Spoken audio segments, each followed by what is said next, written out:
Pessoal, hoje nós vamos falar sobre os transportes, as características dos transportes em geral e algumas informações sobre os transportes no Brasil. O primeiro transporte que nós temos é o transporte rodoviário.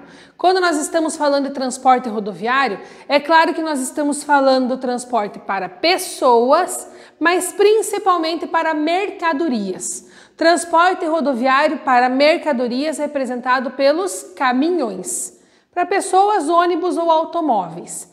Ele tem uma implantação rápida e barata. O custo de manutenção é elevado. Por quê? Porque a grande quantidade de caminhões transitando nas estradas faz com que essas estradas cada vez mais precisem de manutenção. Elas tenham mais buracos. E aí vocês sabem que a manutenção precisa ser constante. Existe uma grande diferença entre rodovias pedagiadas ou não, porque as rodovias pedagiadas, o próprio pedágio é feito para pagar a manutenção da rodovia. Já as rodovias não pedagiadas, elas têm a manutenção feita pelo governo e isso sempre demora um pouco mais. Exemplo, Palmeira-Curitiba. Olha a pista perfeita com todas as faixas, com todas as sinalizações. Palmeira-Ponta Grossa. Sempre manutenção é uma manutenção que não é muito efetiva. Por quê? É só tapado aqueles buracos. Porque quem faz a manutenção Palmeira-Ponta Grossa é o governo. A manutenção Palmeira-Curitiba é o pedágio. O uso intenso dessas rodovias, baixa qualidade do asfalto muitas vezes, é isso que contribui para os buracos. O transporte rodoviário depende inteiramente ou 90% do petróleo, porque os caminhões se movimentam com o diesel. É claro que nós temos o biodiesel, que é um outro tipo de combustível, que não é poluente, que não é dependente do petróleo, mas a maior parte dos caminhões ainda funcionam, se movimentam com o petróleo, né, com o diesel. O transporte rodoviário tem a flexibilidade porta a porta. O que é flexibilidade porta a porta? Vamos imaginar que vocês se mudam para um outro estado. Toda a mudança pode ser colocada dentro do caminhão, então ele vai lá na sua casa, coloca toda a mudança dentro do caminhão e essa mudança vai chegar lá na sua outra casa, em São Paulo, em Santa Catarina, para onde se mudar. Então ele sai da porta da sua casa para a porta da casa nova. Ou então, eu mando uma encomenda. E essa encomenda sai daqui da minha casa e chega na outra casa na porta. Diferentemente se for de navio ou se for de avião. Porque nós já vamos comentar sobre isso. Pouco volume de carga. Mas um caminhão ele é muito grande. Ele cabe muita carga. Depende do que nós estamos falando de muita carga. Quem será que carrega mais? Um navio com 50 containers ou um caminhão? É por isso que nós falamos pouca carga, porque nós estamos comparando com os navios e os aviões. Esse transporte rodoviário é adequado para quê? Para curtas distâncias. Dentro do próprio país, por exemplo, mesmo que saia do Rio Grande do Sul e vá lá para o Pará.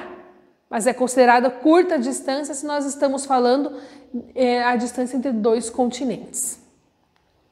Transporte ferroviário, que ainda é terrestre. A implantação dele é cara, porque precisam ser construídas as ferrovias. O custo de manutenção e operação, se nós formos comparar com o transporte rodoviário, é muito mais baixo. Tem menor consumo energético, muito menor se comparado com os automóveis, com os caminhões. Pouca flexibilidade, porque não são todos os lugares do Brasil que nós vamos ter ferrovias. Então ele vai ter que andar apenas por onde existe a ferrovia. Aí para e vai ter que ter uma ajuda dos caminhões. Por isso pouca flexibilidade, não dá para fazer igual eu falei do caminhão, que vai buscar na porta da minha casa e leva para a porta da onde eu mandei a encomenda. O trem não, ele leva de um lugar onde tem o posto de parada do trem. Se não estiver próximo da minha casa, eu tenho que buscar lá, ou então mandar alguém entregar. Alta capacidade de carga, porque cada vagão, né, transportando soja. que o transporte ferroviário no Brasil é principalmente para o transporte de mercadorias e transporte de grãos, na grande maioria das vezes. Nós não temos transporte ferroviário no Brasil para transportar pessoas, apenas se nós estivermos falando de turismo, mas nós já chegamos no transporte do Brasil. Então, transporte de vários vagões, isso comporta muita mercadoria e também é utilizado para longas distâncias. Transporte hidroviário, é aquele na água, tanto dos rios quanto nos oceanos e mares. Os custos são variáveis, dependendo do tipo de embarcação utilizada. Então, como eu falei, a navegação marítima nos mares e oceanos e fluviais nos rios. Geralmente a implantação é barata, porque não precisa construir rodovia, não precisa construir ferrovia, os trilhos de trem, apenas colocar o barco para andar. Então ele vai andar livremente, não tem uma sinalização, não vai ter buraco, né? Por isso que é muito mais fácil a implantação e a operação. Pouco consumo energético também e alta capacidade de carga quando nós estamos falando dos navios. Se já imaginaram quantos containers um navio consegue carregar? É claro que o transporte por navios muitas vezes é mais demorado, se nós formos comparar com aviões, mas ele é muito mais barato. Quando nós falamos de transporte de carga entre dois continentes, carga que sai daqui do Porto de Paranaguá e vai para a Europa. Que tipo de produtos vão dentro desses navios? Os produtos que são mandados de navio são produtos não perecíveis, eletrônicos, máquinas e grãos. Ah, mas acontece que a soja é perecível, ela estraga, mas ela demora muito mais tempo do que uma maçã, uma banana, uma batata. Então, esses produtos, frutas, verduras, legumes, carnes, não são mandados para outros países quando exportados pelos navios. Porque uma viagem do Brasil para a Europa de navio demora em torno de 20 dias. Então, esses produtos perecíveis que estragam muito mais rápido, eles vão de avião. Já imaginaram encher um container de banana 20 dias no oceano, quando chega na Europa, já era, tudo podre. E de avião demora cerca de 10 a 12 horas. Por isso que esses produtos vão por avião. E aí, aproveitando, olha lá, o aeroviário. Alto custo de implantação e manutenção. Por quê? Os aeroportos têm que estar em constante manutenção para que não causem nenhum acidente, né? Para os aviões chegando e saindo. Precisa de muita tecnologia. É claro que a gente não consegue nem imaginar como é possível um avião daquele tamanho e daquele peso ficar voando no céu. Precisa-se de mão de obra qualificada, tanto no aeroporto quanto para comandar o piloto do avião, né? Para o piloto comandar esse avião. Ele é mais rápido e cômodo, como eu falei. Brasil, Europa, 12 horas. É muito mais rápido, mas também é muito mais caro. Por isso que, por exemplo, muitas frutas tropicais produzidas no Brasil, que são vendidas na Europa, o preço dela é muito alto. Por que o preço é muito alto? Porque elas foram de avião. Carga de baixo volume e alto valor agregado. O que é o alto valor agregado? É aquele valor que vai ser colocado junto com o produto devido ao gasto de transporte. Os transportes aeroviários versus a globalização. A globalização foi o aumento de fluxos, melhoria, mais rápido fluxo de pessoas, de mercadorias. E aí, a partir do momento que a globalização chegou, as pessoas começaram a utilizar cada vez mais, principalmente o transporte por meio de aviões. Porque as passagens estão ficando cada vez mais acessíveis, devido também à concorrência. O que mais que tem a ver a globalização com os transportes aeroviários? O aumento de compras pela internet. Cada vez mais as pessoas estão comprando pela internet, principalmente de outros países. Para esses produtos poderem chegar aqui, eles vêm de avião. Ah, mas todos? Não, alguns também vêm em navio, por isso que demoram um pouco mais. Transporte dutoviário, por meio de dutos, aquelas canalizações, aqueles canos. Esse transporte ele é mais específico, ele é utilizado principalmente para o transporte de combustíveis, gases e óleos.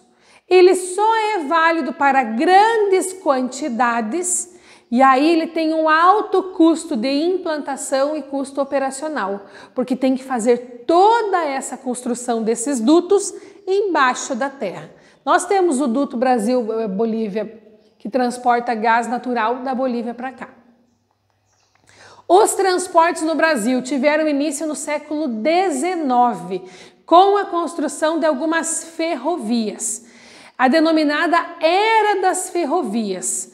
A partir de 1870 a 1920, nós tivemos a construção da Estrada de Ferro.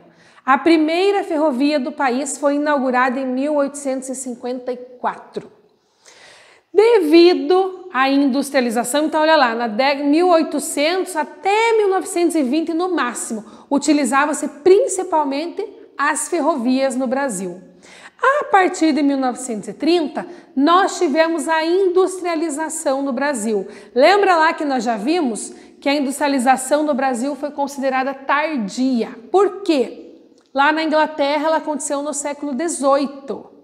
Por volta de 1700. Aqui no Brasil, ela chegou só em 1930.